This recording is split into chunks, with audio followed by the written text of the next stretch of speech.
Hi guys, आप लोग कैसे हैं। मैं मोहम्मद मिकाइल अंसारी और आप लोगों का मेरे इस यूट्यूब चैनल स्टडी मित्र मिकाइल में वेलकम है। दोस्तों, जैसा कि हम लोगों ने शुरू किया है how to translate into English, जो कि ट्रांसलेशन की बहुत ही अच्छी बुक है और जो हमें हिंदी से इंग्लिश में ट्रांसलेट करने सिखाती है। और दोस्तों, यह आपका इंग्लिश लैंग्वेज भी इम्प्रूव करेगा। ठीक है दोस्तों, और यह आरपी सिन्हा के द्वारा लिखी गई है। अब भी जो हमारा चल रहा है वो चैप्टर नंबर 34, जिसका टॉपिक है एक्सक्लामेटरी स्टेटमेंट। ये चल रहा है, तो आप बहुत से वीडियो देख लिए हैं दोस्तों, तो आप समझ गए होंगे। और आज जो हमारा स्ट्रक्चर नंबर 6 है, जिसमें हम लोग यूज देखेंगे सो का और सच का। ठीक है दोस्तों, तो लास्ट तक देखना ना भूलें। आज हम लोग सो और सच में डिफरेंसेस देखेंगे और उसका यूज भी देखेंगे इस स्ट्रक्चर में। और सच और सो का जो भी जनरल बातें होंगे सभी करेंगे, इसलिए दोस्तों लास्ट तक देखना ना भूलें। और अगर इस चैनल पे नए हैं और इस वीडियो को पहली बार देख रहे हैं तो इस वीडियो को लाइक के साथ साथ इस चैनल को भी सब्सक्राइब ज़रूर करें दोस्तों। उससे हमें मोटिवेशन और खुशी मिलती है और आपको टाइम पे वीडियो भी मिल जाता है दोस्तों। तो आइए शुरू करते हैं कि इसमें हम लोग क्या सीख सकते हैं। तो सबसे पहले, जैसे कि इस बुक का पैटर्न है कि हिंदी वाक्य से ही हम लोग आगे बढ़ रहे हैं, फिर स्ट्रक्चर, उस पर ट्रांसलेट का। लेकिन दोस्तों एक चीज ये ना भूले कि ये सिर्फ ट्रांसलेशन की बुक है।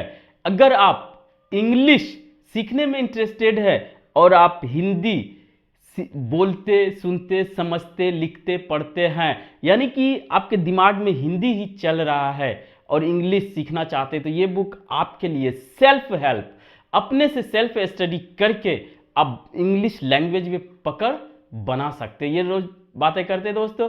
और ये बुक, एक बात और बता दें दोस्तों कि ये बुक हम फर्स्ट चैप्टर से, फर्स्ट स्ट्रक्चर से शुरू किए दोस्तों और इसको लास्ट तक पहुंचा दिया। अब पढ़ाने के लिए लास्ट यही चैप्टर है, इसके बाद सेल्फ स्टडी कर सकते हैं। वैसे तो पूरी बुक आप सेल्फ स्टडी कर सकते हैं, कोई भी कर सकता है जो कि हिंदी बोलता, सीखता, समझता है और इंग्लिश सीखने का शौक है, तो इसको ट्रांसलेशन की बुक ना समझे।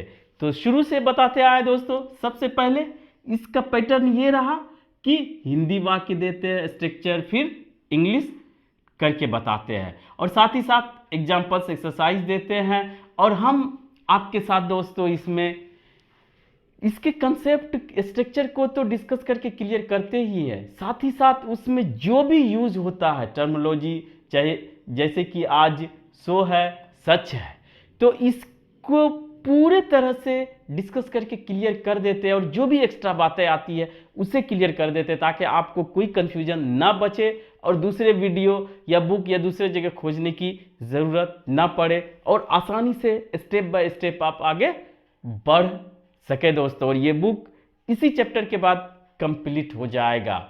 आप इसे एक एक वीडियो करके, मेरा जो भी बना हुआ है उसे आप देखें। अगर ये बुक है तो ठीक है, अगर ये बुक आपके पास नहीं है तो भी घबराने की कोई ज़रूरत नहीं, बस आपको मेंटल प्रैक्टिस करना है उसके लिए, और वो ज़्यादा बेनिफिशियल, फायदेमंद, यूजफुल होगा। कैसे कि जो भी स्ट्रक्चर पढ़ें उसको आप माइंड से आप स्ट्रक्चर को क्रिएट करें सिचुएशन, कंडीशन के अकॉर्डिंग। चाहे वो हिंदी में हो तो उसको ट्रांसलेट करके देखें उस स्ट्रक्चर के अकॉर्डिंग, और अगर डायरेक्ट इंग्लिश में आ जाता है तो फिर इससे बेहतर क्या हो सकता है। और वर्ड मीनिंग के लिए दोस्तों अभी तो गूगल है, आसान है, ऑफलाइन आपको बुक में खोजने की जरूरत नहीं। वो हिंदी में डालें इंग्लिश देगा, इंग्लिश में डालें हिंदी देगा, और पूरे सेंटेंस, स्टेटमेंट भी गूगल ट्रांसलेट पे आप डाल के इंटरचेंज कर सकते हैं। ठीक है, ये तो बातें थी। अब आइए पार्टिकुलर इस स्ट्रक्चर से हम लोग क्या सीखते हैं। एक्सक्लामेटरी स्टेटमेंट, जो सडन आपके, अचानक आपके दिल से निकलने वाली फीलिंग्स को कहा जाता है। ये सब फर्स्ट स्ट्रक्चर से बातें करते हुए आ रहे हैं दोस्तों। आज यहां पर देखते हैं। ऐसा आदमी और मेरा पति, कोई बोलता है ना, अरे वो है, तो वो बोलते अरे ऐसा आदमी मेरा पति, तो ये भी आश्चर्य का भाव ही दिखाता है। जिसके साथ ऐसा आदमी, कहने का मतलब आदमी तो है लेकिन आश्चर्य के साथ थोड़ा सा नफरत भी दिखाता है, या उम्मीद से ज़्यादा वो उसमें वो क्वालिटी हो, यानी कि वो उतना बेहतर नहीं है, ये समझे, नफरत के भाव से बोला जाता है। ठीक है, ऐसा बेईमान और हमारा नेता, आप बोलते होंगे ज़रूर, मेरा दोस्त और इतना नीच बोलते हैं, ऐसी लड़की और मेरी प्रेमिका। अब समझ में आ गया होगा दोस्तों, ये जनरल ही बातें पूरे बुक में की गई है हिंदी में और उसका ट्रांसलेट इंग्लिश में किया गया है। ठीक है, तो अगर इस तरह की बातें रहे तो आप कैसे बनाएंगे? पहले से हम लोग कैसा, कैसी, कैसे या कितना, कितनी, कितने के लिए व्हाट और हाउ का यूज किए। अब दोस्तों यहां पर ऐसा, ऐसी, ऐसे या इतना, इतनी, इतने रहे तो उसका हम लोग क्या यूज करेंगे? वो हम लोग यूज करेंगे दोस्तों सो या सच। अब थोड़ा गौर से सुनिए दोस्तों कि सो कहां पे यूज करेंगे और हम लोग सच कहां पे यूज करेंगे। तो दोस्तों ये आपका कंसेप्ट क्लियर हो जाएगा, थोड़ा सा पेशेंस के साथ सुने थोड़ी देर, और ये तो आसानी से हो जाएगा अगर ये समझ गए। तो सो दोस्तों हम लोग यूज करते हैं ऐसा या इतना, इतनी, इतनी, जो के लिए वो एडजेक्टिव के पहले यूज होता है। ठीक है, ये एक बात सो के लिए याद रख ले। और सो चूंकि एडजेक्टिव जो भी होता है, जैसे बोलते हैं सो ब्यूटीफुल, सो इंटेलिजेंट। लेकिन एक बात रखें दोस्तों, अगर सो लगा रहे तो थोड़ा सा वेरी में आप एकदम दिल से किसी के बारे में बोल रहे कि वो बहुत खूबसूरत है या बहुत तेज है। लेकिन दोस्तों अगर आप सो लगाते हैं तो इसका मतलब थोड़ा सा निगेटिव चला जाता है। ठीक है, बस। लेकिन जनरल आप यूज कर सकते सिर्फ और सिर्फ एडजेक्टिव के पहले, और कोई कंफ्यूजन नहीं है, ये इतनी ही बातें हैं। ठीक है, लेकिन सच में थोड़ा सा ट्विस्ट तो नहीं कहे, 2-3 फॉर्म्स हो जाता है। पहला क्या है जो कि इसमें भी यूज किया गया है, सच है या सच एन। ठीक है, तो सच के साथ क्या हो सकता है दोस्तों? सच ए या सच एन। अब ए और एन अगर आता है तो आपका दिमाग काम करना चाहिए क्या, कि नाउन होना चाहिए, वो भी काउंटेबल नाउन। तो ये कब यूज होगा? ये दोस्तों अपने बाद नाउन लेगा, और कैसा लेगा? सिंगुलर। और सिंगुलर नाउन में अब ए या एन कैसे डिसाइड होगा? अगर आर्टिकल आप पढ़े होंगे तो आपको पता होगा दोस्तों कि एक के पहले ए या एन लगता है डिनोट करने के लिए, वन के अलावा। तो वहां पर अगर ये वॉवेल साउंड है तो एन, अगर कॉन्सोनेंट साउंड है तो ए, नाउन के पहले यूज होता है। अब एक चीज और है, ये नाउन तो होता है लेकिन नाउन के साथ साथ दोस्तों ये इसी में यूज हो जाएगा। यहीं पे देखें, सच अ ब्यूटीफुल गर्ल, सिर्फ नाउन में भी होगा दोस्तों। और सच एन इंटेलिजेंट बॉय, अगर ये दोनों सेंटेंस स्टेटमेंट की बात करें तो बोले नाउन, नाउन सिंपल आ जाएगा, गर्ल बॉय तो भी ए एन आ जाएगा और सिंगुलर में होगा। लेकिन दोस्तों ये इसके लिए एक आया या एन भी आ सकता है, लेकिन एड होगा या एन होगा वो इसके साउंड पे डिपेंड करता है। ये आर्टिकल है वो आप समझ लेंगे। लेकिन अगर एक काउंटेबल नाउन की बात की जा रही है, चाहे वो नाउन हो चाहे नाउन फ्रेज हो, तो वहां पर ए या एन लगाएंगे। अब दोस्तों दूसरा इसका फॉर्म हो जाता है, यहीं पे देख ले दूसरा फॉर्म, सिर्फ सच। कब? जब ये नाउन या नाउन फ्रेज प्लूरल हो या दोस्तों ये अनकाउंटेबल नाउन हो। प्लूरल मतलब इसी को करें, सच ब्यूटीफुल गर्ल्स, तो ये हट जाएगा। सच इंटेलिजेंट बॉयज, तो ये हट जाएगा। या सिर्फ सच गर्ल्स रहेगा या सच बॉयज, तो क्या हुआ, ये सिर्फ नाउन की बात करता है ये दोनों। उसके बाद ये नाउन फ्रेज की बात करता है, तो एडजेक्टिव आएगा, लेकिन उसके बाद अगर नाउन आता है तो वो नाउन फ्रेज बन जाता है। और सिर्फ एडजेक्टिव रहता है तो आपको सो यूज करना है। इतना अगर समझ गए तो आपको कभी कंफ्यूजन नहीं होने वाला है। और एक और देख ले दोस्तों, थोड़ा सा है, वो ये है कि एक और फॉर्म देखे होंगे, सच एज।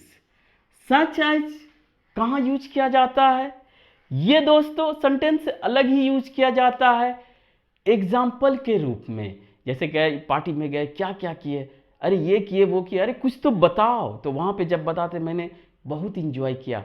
सच एज उदाहरण के रूप में, उदाहरण के लिए जब आप बोलते हैं तो वहां पर सच एज जैसा कि, तो ये भी समझ गए सच एज। अब अगर इतना समझ गए दोस्तों तो आपको ये एकदम ही आसान हो जाएगा।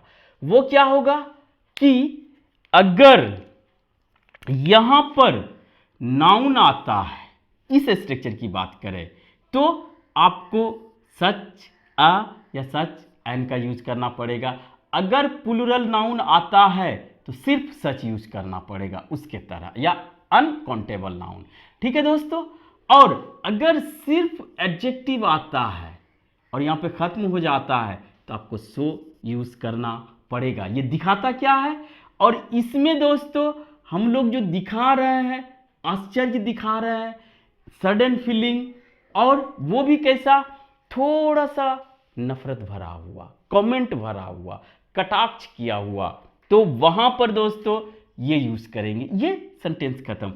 दूसरे में भी एंड के बाद सेम, अगर सिर्फ एडजेक्टिव रहा तो सो, अगर नाउन रहा तो इसी तरह से, सिंगुलर रहा तो ए या एन, और प्लूरल या अनकाउंटेबल रहा तो सिर्फ सच। ये तो अलग ही, जैसा कि एग्जाम्पल के लिए यूज किया जाता है।